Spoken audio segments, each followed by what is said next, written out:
과거를 보러 한양에 가는 길.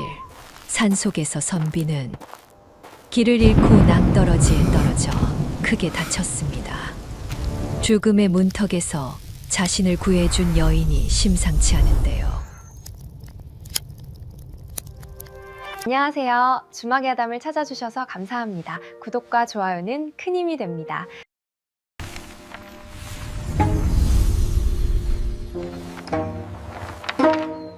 옛날 옛적 강원도의 어느 산세가 험하고 깊은 골짜기였습니다.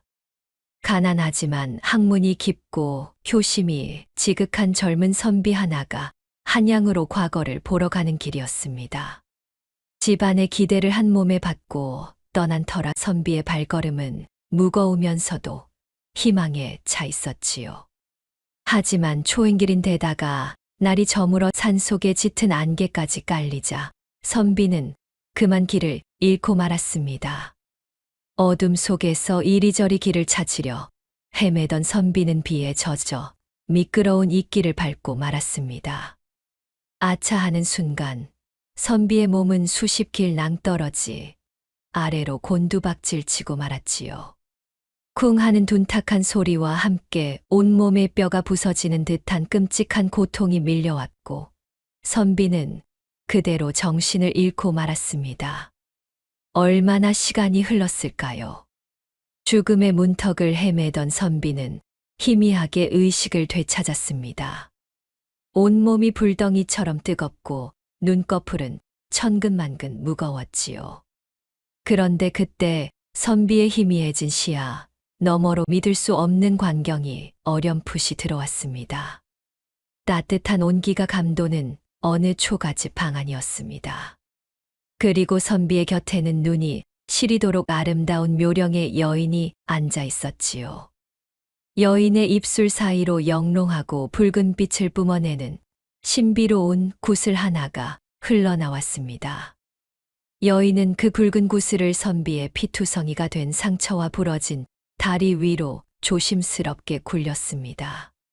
구슬이 상처 위를 지나갈 때마다 신기하게도 찢어진 살점이 붙고 멍든 자국이 눈 녹듯 사라졌습니다. 선비는 그저 선녀가 내려와 자신을 거두어 주는 것이라 생각하며 다시 깊고 편안한 잠에 빠져들었지요. 다음 날 아침 맑은 햇살에 선비는 번쩍 눈을 떴습니다. 놀랍게도 낭떠러지에서 떨어져 죽은 줄만 알았던 자신의 몸이 날아갈 듯 가벼웠습니다. 자리에서 털고 일어난 선비는 방문을 열고 나갔습니다. 마당에서는 어젯밤 희미하게 보았던 그 여인이 약초를 다듬고 있었습니다. 선비는 황급히 다가가 고개를 숙였습니다. 낭자께서 다 죽어가던 이 못난 목숨을 살려주신 겁니까? 이 은혜를 어찌 다 갚아야 할지 모르겠습니다. 선비의 말에 여인은 옅은 미소를 지으며 답했습니다. 천운이 따르셨을 뿐입니다. 부러진 뼈가 다행히 잘 붙었으니 며칠 기력을 차리시면 다시 길을 떠나실 수 있을 겁니다.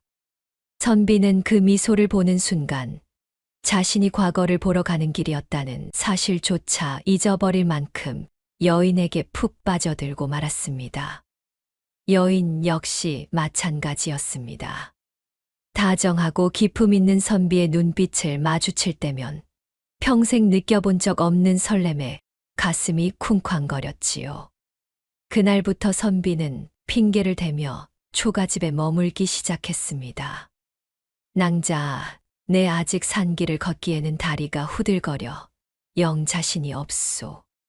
며칠만 더 신세를 지면 안 되겠소. 어찌 험한 산길에 병자를 내몰겠습니까? 푹 쉬시지요. 선비는 매일 장작을 패고 물을 길어오며 여인을 도왔습니다.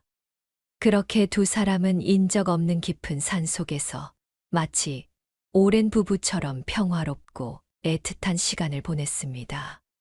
선비는 내심 여인이 자신을 붙잡아 주기를 바랐고 여인 역시 매일 밤 선비가 떠나지 않고 이대로 곁에 머물러 주기를 남몰래 달님에게 빌고 또 빌었지요. 하지만 행복한 시간은 너무나 짧았습니다. 여인은 선비에게 돌아가야 할 늙은 어머니가 있고 가문을 일으켜야 할 막중한 책임이 있다는 것을 누구보다 잘 알고 있었으니까요. 결국 마음을 다잡은 여인은 어느 맑은 아침 곱게 싼 괴나리 보찜을 마루에 내어 놓았습니다. 선비님, 이제 몸이 다 나으셨으니 그만 한양으로 길을 떠나십시오. 댁에서 선비님을 애타게 기다리실 노모를 생각하셔야지요. 그 말에 선비는 덜컥 겁이 나 여인의 두 손을 덥석 잡았습니다. 낭자, 내 과거고 뭐고 다 포기하고 그저 낭자와 이 깊은 산 중에서 백년해로 하고 싶소. 제발 나와 함께 살아주시오. 여인의 눈동자도 짧게 흔들렸습니다. 당장이라도 그러자고 안겨서 울고 싶은 마음이 굴뚝 같았습니다. 하지만 여인은 애써 눈물을 참아내며 차갑게 선비의 손을 밀어냈습니다. 아니 될 말씀입니다. 선비님은 장차 넓은 세상에 나가 큰 뜻을 펼치실 분입니다. 저 같은 아녀자와 첩첩산 중에 갇혀 지낼 분이 아니니 제발 속히 떠나십시오. 여인의 단호한 결심을 꺾을 수 없다는 것을 깨달은 선비는 결국 무거운 발걸음을 떼야만 했습니다. 눈시울이 붉어진 선비는 보찜을 고쳐 메고는 굳게 맹세했습니다. 낭자, 내 반드시 장원급제하여 금이 환영하는 날, 제일 먼저 이 산을 찾아와 낭자를 내 정실부인으로 맞이하리다. 부디 나를 잊지 말고 기다려 주시오.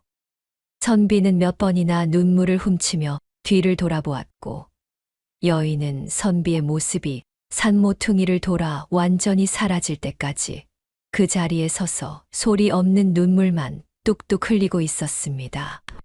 한양으로 올라가는 내내 그리고 과거 시험을 치르는 그 엄숙한 순간에도 선비의 머릿속에는 오직 산속에 남겨진 여인의 얼굴뿐이었습니다. 반드시 장원급제하여 낭자를 데리러 가리라. 내 평생 그녀의 은혜를 갚으며 살리라. 그 애틋하고 간절한 마음이 하늘에 닿았던 것일까요? 선비의 붓끝에서는 거침없이 명문장이 쏟아져 내렸고 마침내 수많은 선비들을 제치고 당당히 장원급제의 영예를 안게 되었습니다. 임금님이 하사하신 어사화를 머리에 꽂고 금이 환영하는 길. 선비는 고향집에 들러 쉬는 것도 미룬 채 곧장 그 깊은 강원도 산골짜기로 말을 몰았습니다. 품에는 여인에게 줄고운 비단옷과 옥비녀를 소중히 품고 있었지요. 산 입구에 다다르자 선비의 가슴은 터질 듯 뛰기 시작했습니다. 낭자, 내가 왔소. 약속대로 내가 장원급제를 하여 낭자를 데리러 왔단 말이오. 하지만 숨을 헐떡이며 낭떠러지 아래 두 사람이 함께 지내던 그 터에 도착한 선비는 자신의 눈을 의심할 수밖에 없었습니다. 어찌된 영문인지 선비가 분명히 기억하던 그 자리에는 아담한 초가집 대신 무성한 잡초만 우거져 있었기 때문입니다. 사람의 온기라고는 단 한 줌도 찾아볼 수 없는 휑한 집터 한가운데에는 그저 푸른빛을 띠는 야생화 한 송이만이 호련히 피어 바람에 애처롭게 흔들리고 있었지요. 이럴 리가 없다. 분명 이 골짜기, 이 자리였는데 내가 길을 잘못 든 것인가. 선비는 미친 사람처럼 온 산을 헤집고 다니기 시작했습니다. 날이 저물고 비바람이 몰아쳐도 멈추지 않았지요. 고운 비단옷이 나뭇가지에 갈기갈기 찢기고 집신이 벗겨져 발에서 피가 났지만 아랑곳하지 않았습니다. 낭자, 어디 계시오? 나요. 내가 돌아왔소. 제발 대답 좀 해보시오. 선비의 목이 터져라 부르는 애절한 외침은 텅 빈 산울림이 되어 허망하게 흩어질 뿐이었습니다. 그렇게 며칠 밤낮을 헤매던 선비는 결국 그 텅 빈 집터로 다시 돌아왔습니다. 그리고는 낭자의 분신인 양 피어있던 그 푸른 야생화를 꺾어 소중히 쥐고는 흙바닥에 무릎을 꿇고 오열하고 말았습니다. 내가 너무 늦은 겝니까? 나를 기다리다 지쳐 호련히 떠나신 겝니까? 선비는 끝내 알지 못했습니다. 바닥에 엎드려 통곡하는 자신의 모습을 불과 10발자국도 떨어지지 않은 커다란 고목 뒤에서 숨죽여 지켜보는 애달픈 두 눈이 있었다는 것을 말입니다. 굵은 고목 나무 기둥 뒤에 웅크린 그림자. 그것은 눈부시게 하얀 털과 수려하고 날렵한 자태를 지닌 신비로운 짐승이었습니다. 그리고 그 등 뒤로는 8개의 꼬리가 길게 늘어져 있었지요. 그렇습니다. 여인은 9번째 꼬리를 얻어 구미호가 되면 천년의 삶을 누릴 수 있는 영물 팔미호였습니다. 여인은 죽어가던 선비를 살리기 위해 여우 구슬의 기운을 아낌없이 쏟아부었습니다. 그 탓에 막대한 도력을 소모해버렸고 은신처였던 초가집의 환영을 유지할 수 없게 된 것이었지요. 무엇보다 짐승이 인간의 형상을 유지하는 데는 엄청난 도력이 필요한 법인데 기력을 잃은 여인은 본 모습인 여우로 돌아올 수밖에 없었습니다. 잃어버린 도력을 되찾고 다시 사람의 모습으로 변하려면 꽤 오랜 세월 수련을 거쳐야만 했지요. 아무리 눈부신 자태를 지닌 영물이라 한들 그토록 애타게 자신을 부르는 정인 앞에 짐승의 모습으로 나설 수는 없는 노릇이었습니다. 여우의 입술 사이로 인간 여인의 구슬픈 목소리가 가늘게 새어나왔습니다. 도련님, 정녕 약속을 지키셨군요. 참으로 장하십니다. 너무나 늠름해지셨습니다. 차마 앞으로 나서지 못한 팔미호는 커다란 두 눈에서 굵은 눈물을 뚝뚝 흘렸습니다. 당장 도련님 품에 안기고 싶으나 지금의 제 몰골은 그저 한낱 짐승일 뿐입니다. 도력을 회복하여 다시 온전한 사람의 모습으로 도련님 앞에 서려면 시간이 필요합니다. 부디 그때까지 무탈하게 지내셔야 합니다. 나무 껍질을 움켜쥔 여우의 가슴은 갈기갈기 찢어지는 듯 했습니다. 다시 만날 날을 기약하며 돌아설 수밖에 없는 여우의 흐느낌과 여인이 떠난 줄 알고 절망하는 선비의 슬픈 울음소리만이 차가운 산바람에 섞여 맴돌고 있었습니다. 그렇게 깊은 산중에서 선비와 팔미호는 각자의 애끓는 마음을 품은 채 엇갈리고 말았습니다. 세월은 무심히 흘러 어느덧 10년이라는 긴 시간이 지났지요. 그동안 팔미호는 오직 한양에 있는 선비를 다시 만나겠다는 일념 하나로 깎아지른 절벽 동굴에서 밤낮 없이 수련에 매진했습니다. 선비를 치료하느라 잃어버렸던 막대한 도력을 회복하고 하루라도 빨리 온전한 인간의 모습을 갖추기 위해 피나는 고통을 감내했던 것입니다. 조금만 더 기다려 주십시오, 도련님. 내 곧 사람의 모습으로 당당히 도련님 곁에 서리다. 그리고 마침내 어느 달 밝은 밤, 수련을 마친 팔미호는 눈부시게 아름다운 10년 전에 그 여인으로 다시 변할 수 있었습니다. 여인은 기쁜 마음으로 험한 산길을 단숨에 내달려 선비가 산다는 한양의 마을로 향했습니다. 마을 어귀에 도착해 수소문 끝에 찾아간 선비의 집은 장원급제한 대감댁답게 으리으리한 기와집이었습니다. 여인은 담장 너머로 조심스레 고개를 내밀어 안채를 살펴보았습니다. 그리고 그곳에서 여인의 가슴을 무너져 내리게 하는 광경을 마주하고 말았지요. 너른 대청마루에는 어엿한 관복을 입고 늠름해진 선비가 앉아 있었습니다. 그리고 그 옆에는 곱게 단장한 양반과 규수가 다소곳이 미소 짓고 있었지요. 두 사람 앞에는 선비를 쏙 빼닮은 대여섯 살배기 사내 아이가 재롱을 부리며 뛰놀고 있었습니다. 아이고, 우리 강아지. 넘어질라. 조심하거라. 선비는 환하게 웃으며 아이를 품에 안았고 아내는 그 모습을 보며 행복한 웃음을 터뜨렸습니다. 여인은 망연자실한 채 그 단란한 풍경을 멍하니 바라보았습니다. 내가 늦은 겝니까? 도련님, 당장이라도 대문을 박차고 들어가 선비의 품에 안기고 싶었습니다. 10년 동안 뼈를 깎는 수련을 하며 당신만을 그리워했다고. 그때 그 산속에서 짐승의 몰골로 나무 뒤에 숨어 눈물을 흘렸다고 소리치고 싶었지요. 하지만 차마 그럴 수 없었습니다. 눈앞에 펼쳐진 선비의 단란한 가정이 너무나 평온하고 아름다워 보였기 때문입니다. 이리도 화목한 가정을 꾸리셨는데 짐승인 내가 어찌 저 행복을 깨뜨릴 수 있겠습니까? 여인은 입술을 꽉 깨물며 차오르는 눈물을 삼켰습니다. 그리고는 발길을 돌리지 못한 채 선비의 집 주변을 맴돌기 시작했습니다. 하지만 이내 여인에게는 가혹한 시련이 찾아왔습니다. 인간의 형상을 유지하고 마을에 머무는 것 자체가 역물인 팔미호에게는 엄청난 도력을 갉아먹는 일이었기 때문입니다. 구미호가 되어 1000년을 살기 위해서는 깊은 산속으로 돌아가 다시 수련을 이어가야만 했습니다. 그러나 여인은 선비의 곁을 떠날 수 없었습니다.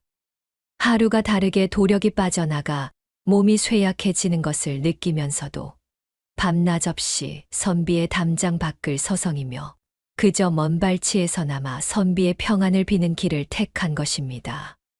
어느 깊은 밤이었습니다. 여인은 기력이 다해 후들거리는 다리를 이끌고 다시 선비의 집 앞을 찾았습니다. 모두가 잠든 고요한 시간, 달빛만이 마당을 비추는 가운데 선비 홀로 툇마루에 걸터 앉아 있었습니다. 선비의 손에는 오래전 산속에서 꺾어둔 바싹 마른 푸른 야생화 한 송이가 들려 있었지요. 선비는 달을 올려다보며 깊은 한숨을 내쉬었습니다. 낭자. 낭자는 대체 어디 계시오?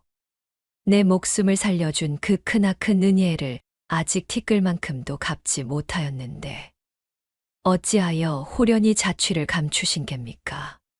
평생 이 무거운 빚을 어찌 안고 살라 하시오.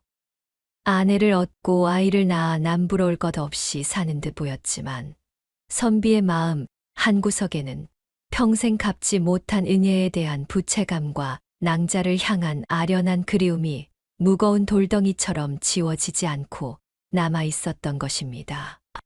선비의 뺨 위로 굵은 눈물이 한 방울 흘러내렸습니다. 담장 밖에서 그 모습을 지켜보던 여인 역시 가슴이 찢어지는 듯 했습니다. 도련님, 도련님께서도 저를 잊지 않으셨군요. 도련님을 속이고 곁을 맴돌 수밖에 없는 이 못난 저를 부디 용서하십시오. 달빛 아래 서로를 지척에 두고도 닿을 수 없는 두 사람의 엇갈린 눈물만이 서글프게 흘러내리고 있었습니다. 그로부터 또 몇 해가 흘러 선비의 아들은 어느덧 7살이 되었습니다. 아비의 총명함과 어미의 다정함을 고루 물려받은 아들은 그야말로 집안의 보배였지요.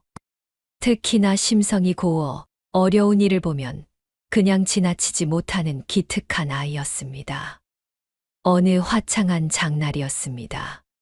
서당을 파하고 집으로 돌아오던 아들은 북적거리는 저작거리를 지나게 되었습니다.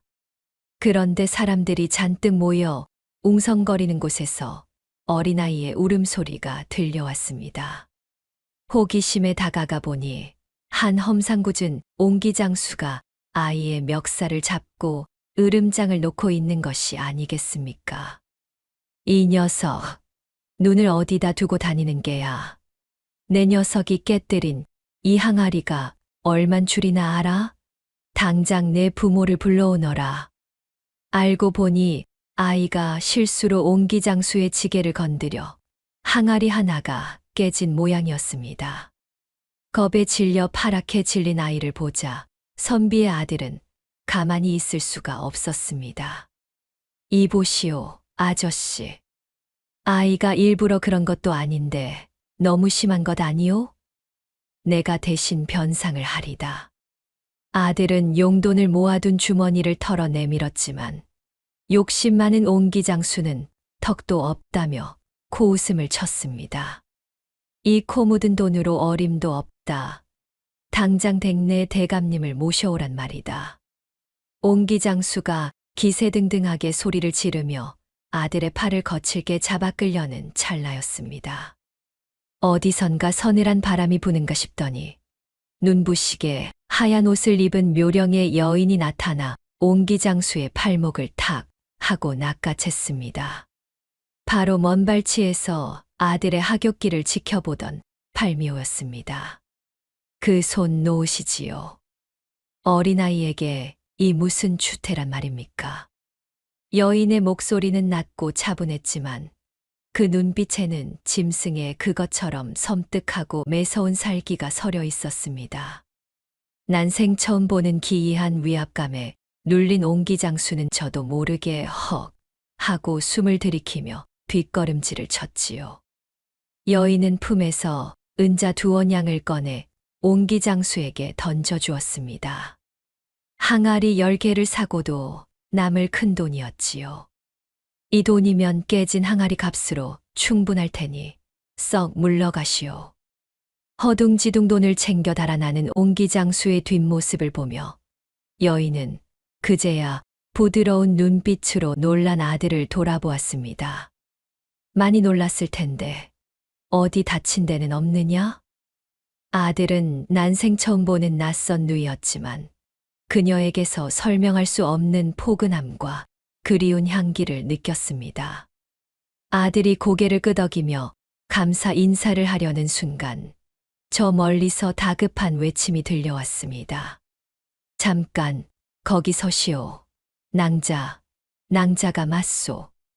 관아에서 이를 보고 돌아오던 선비가 우연히 이 광경을 목격한 것입니다. 하얀 옷을 입은 여인의 뒷모습, 그리고 아들을 바라보는 그 애틋한 눈빛을 본 순간 선비의 심장이 쿵 하고 내려앉았습니다. 10여 년 전 산속 오두막에서 자신을 살려주었던 바로 그 여인의 모습과 너무나도 닮아 있었기 때문입니다. 선비는 체면도 잊은 채 인파를 헤치고 달려왔습니다. 하지만 선비의 목소리를 들은 여인은 소스라치게 놀라며 슬픈 눈으로 선비를 한번 돌아보고는 순식간에 사람들 틈으로 몸을 숨겼습니다.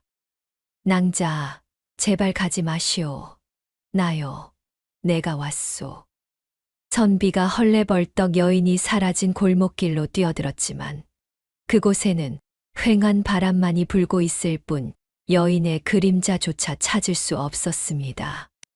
선비는 허탈한 표정으로 털썩 주저앉았고 뒤따라온 아들은 영문을 몰라 그런 아버지를 걱정스럽게 바라보았습니다. 그날 밤 선비는 서재에 틀어박혀 아까 본 여인의 잔상을 떠올리며 괴로워했습니다. 분명 낭자였어. 헛것을 본 게 아니야. 살아계셨구나. 이 조선 땅 어딘가에 살아계셨어. 죽은 줄로만 알았던 혹은 자신을 버리고 떠난 줄로만 알았던 옛정인이 살아있다는 확신. 그것은 선비의 가슴에 다시 한번 거센 불을 지폈습니다. 하지만 그 굴씨가 얼마 지나지 않아 감당할 수 없는 큰 슬픔이 되어 돌아오리라는 것을 선비는 꿈에도 알지 못했습니다. 그 저작거리에서의 짧은 만남 이후 다시 서너 해의 시간이 훌쩍 흘렀습니다. 선비의 아들은 어느덧 10살 무렵에 영특하고 효심 깊은 소년으로 자라났지요. 선비는 그날 이후 온 한양 땅을 샅샅이 뒤졌으나 끝내 여인의 흔적을 찾지 못했고 가슴 속 수심은 날로 깊어만 갔습니다. 어느 날이었습니다.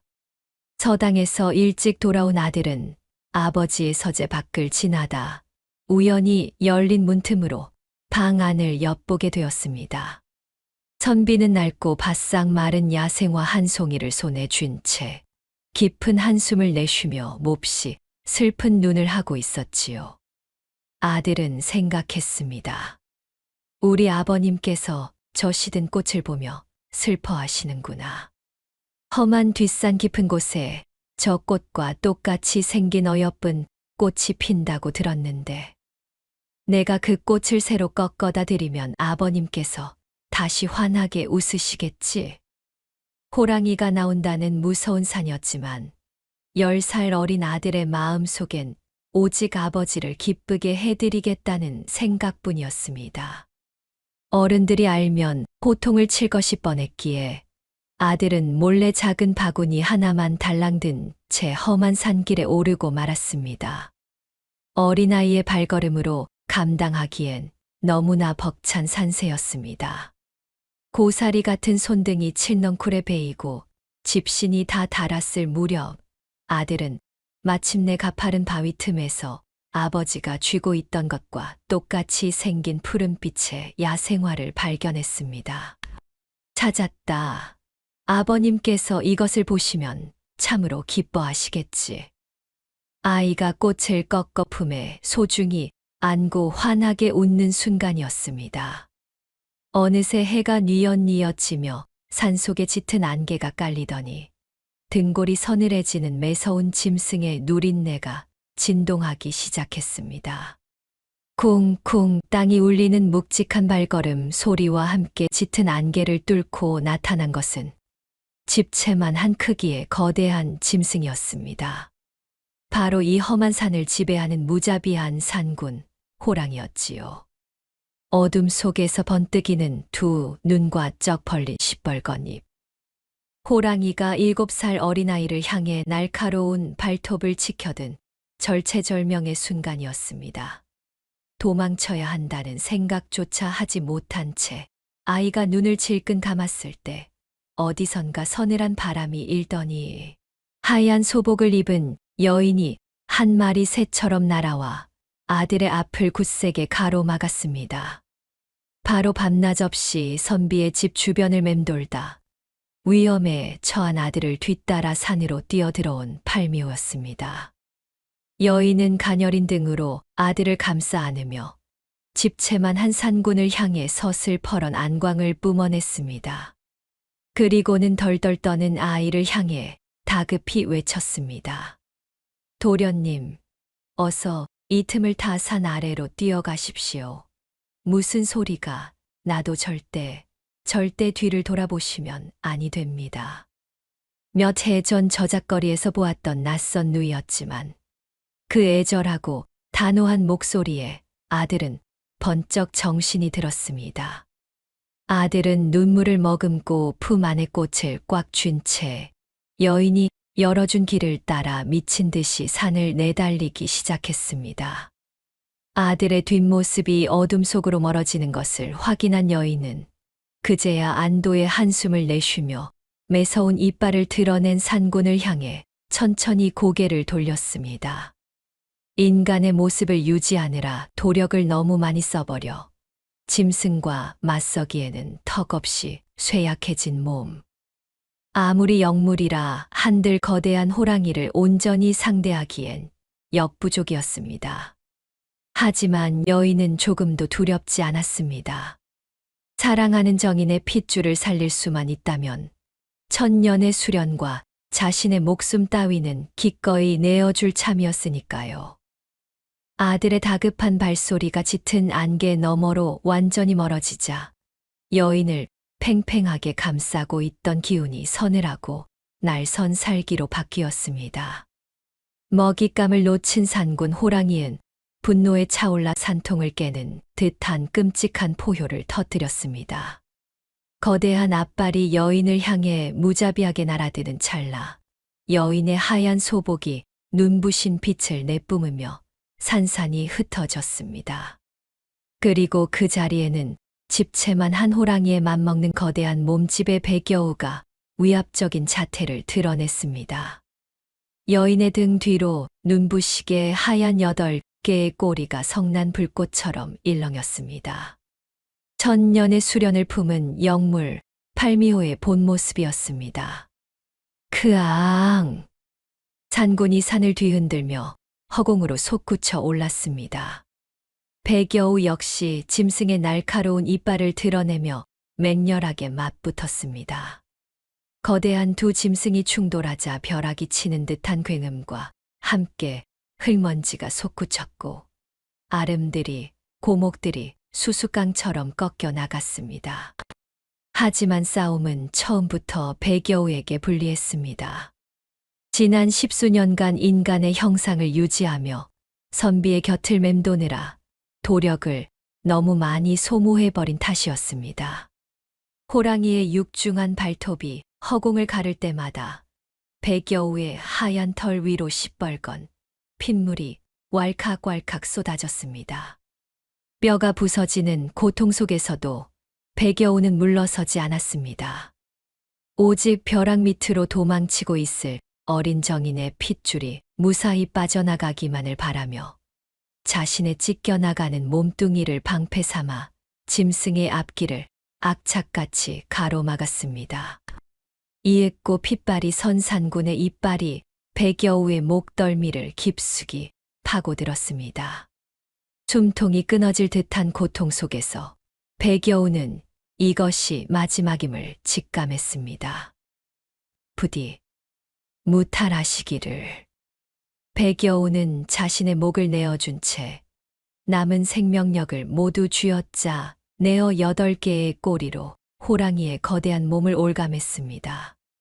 그리고는 날카로운 송곳니로 산군의 가장 연한 목줄기를 향해 정확하고 치명적인 일격을 꽂아 넣었습니다.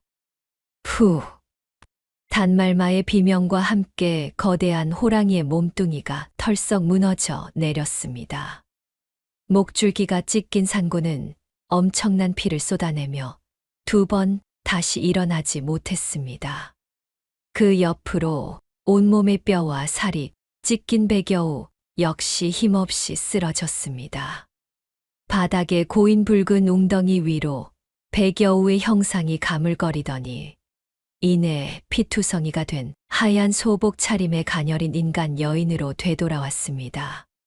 도력이 바닥난 상태에서도 곧 자신을 찾아 미친 듯이 달려올 선비에게 끝까지 짐승의 끔찍한 몰골을 보여주고 싶지 않아 마지막 남은 혼을 태워 인간의 모습을 짜는 것입니다.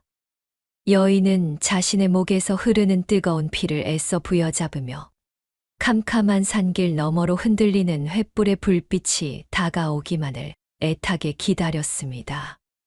숨이 턱에 닿도록 캄캄한 산길을 내달린 아들은 눈물범벅이 된 얼굴로 대문을 박차고 들어왔습니다. 마당을 서성이며 아들을 애타게 찾던 선비는 흙투성이가 된 아이를 발견하고는 사색이 되어 달려갔지요. 아버님, 흐흑, 뒷산에서 거대한 호랑이가 절 잡아먹으려 했는데 하얀 옷을 입은 예쁜 누이가 나타나 앞을 가로막고 절 살려주셨습니다. 사시나무 떨듯 떠는 아들의 작은 손에는 푸른빛의 야생화 한 송이가 꼭 쥐어져 있었습니다. 순간 선비의 심장이 철렁 내려앉았습니다. 10년 전 장원급제를 하고 찾아갔던 산속 오두막 터에는 집 대신 잡초만 무성했고 그 터 한가운데 호련히 피어있던 푸른 야생화. 낭자의 분신인 양꺾어와 평생 품고 다니며 그리워했던 그 꽃을 아들이 들고 온 것입니다. 10년 전 그 산속의 낭자가 이번에는 자신의 아들을 대신해 사지로 뛰어들었다는 사실을 선비는 단번에 직감했습니다. 안 된다. 낭자, 안 돼요. 선비는 신발도 제대로 신지 못한 채 미친 사람처럼 횃불 하나만 들고 칠흑 같은 밤산을 향해 뛰어 올라갔습니다. 이리저리 찢기고 넘어지며 아들이 말한 산 중턱에 다다랐을 때 선비의 눈앞에는 참혹한 광경이 펼쳐져 있었습니다. 집채만한 거대한 호랑이 한 마리가 목에 깊은 상처를 입은 채 숨이 끊어져 있었고, 그 옆에는 하얀 소복이 온통 붉은 피로 물든 여인이 쓰러져 가쁜 숨을 몰아쉬고 있었습니다. 낭자, 낭자. 선비는 짐승처럼 울부짖으며 피투성이가 된 여인을 품에 끌어안았습니다. 10년을 하루같이 그리워했던 그 얼굴. 눈물이 비 오듯 쏟아지는 선비의 얼굴로 여인이 힘겹게 피 묻은 손을 뻗어 뺨을 어루만졌습니다. 도련님, 무탈하게 자란 도련님의 아이를 안아보았으니 저는 이제 여한이 없습니다. 어찌하여 나를 두고 떠났단 말이오. 왜 내 핏줄을 위해 당신이 목숨을 버린단 말이오. 오열하는 선비를 향해 여인은 희미한 미소를 지으며 10년 동안 가슴속에 품어왔던 비밀을 힘겹게 털어놓았습니다. 10년 전, 장원급제를 하고 절 찾으러 오셨을 때, 저는 도련님과 불과 10발자국도 떨어지지 않은 그 바위 뒤에 숨어 있었습니다. 도련님을 살리느라 도력을 다 써버려 짐승의 몰골로 변해버린 흉측한 모습을 차마 도련님께 보여드릴 수가 없었지요. 선비의 억장이 무너져 내렸습니다. 자신이 허망하게 돌아섰던 그날, 그녀는 짐승의 몸으로 나무 뒤에 숨어 피눈물을 삼키고 있었다는 사실에 가슴을 치며 통곡했습니다. 이 미련한 사람아, 내가 짐승이면 어떻고 괴물이면 어떠하냐. 내가 널 그토록 찾았거늘. 도련님이 웃는 모습을 멀리서나마 지켜보는 지경이 제게는 천년의 삶보다 행복했습니다. 그 말을 끝으로 여인의 손이 툭 하고 바닥으로 떨어졌습니다. 그리고 여인의 몸이 스르르 옅은 빛에 휩싸이더니 눈부시게 하얀 털을 가진 커다란 여우의 본 모습으로 변했습니다. 선비는 죽은 여우를 끌어안고 목을 놓아 울다가 이내 숨이 멎을 듯한 충격에 휩싸였습니다. 1000년을 수련하면 꼬리가 9개 달려 영생을 산다는 구미호. 그러나 선비의 품에 안겨 죽어간 하얀 여우의 등 뒤로 늘어진 꼬리는 9개가 아니라 8개뿐이었습니다. 선비를 살리느라 도력을 잃어 구미호가 되지 못했고, 끝내 9번째 꼬리, 1000년의 삶을 포기한 채 선비의 주위를 맴돌다 그 핏줄을 지키기 위해 하나 남은 목숨마저 버린 것입니다. 그 지독하고도 숭고한 희생 앞에 선비는 짐승처럼 울부짖었습니다. 아, 나를 살려준 것도 모자라 내 자식까지 살리고 가다니. 이 바보 같은 여우야. 내 사랑아. 피 끓는 선비의 통곡 소리가 밤새도록 캄캄한 산골짜기를 메아리 쳤습니다. 이후 선비는 양지 바르고 풍광이 좋은 산등성이에 여우를 묻어주고 큼지막한 묘비를 세워주었습니다. 그리고 관직을 내려놓은 채 평생 그 무덤가에 작은 암자를 짓고 여인의 넋을 위로하며 살았다고 전해집니다. 비록 짐승의 몸을 입고 태어났으나 자신을 희생해 조건 없는 사랑을 내어준 여우. 그 사랑의 깊이는 어쩌면 만물의 영장이라는 우리 인간보다 훨씬 더 깊고 숭고하지 않았을까요?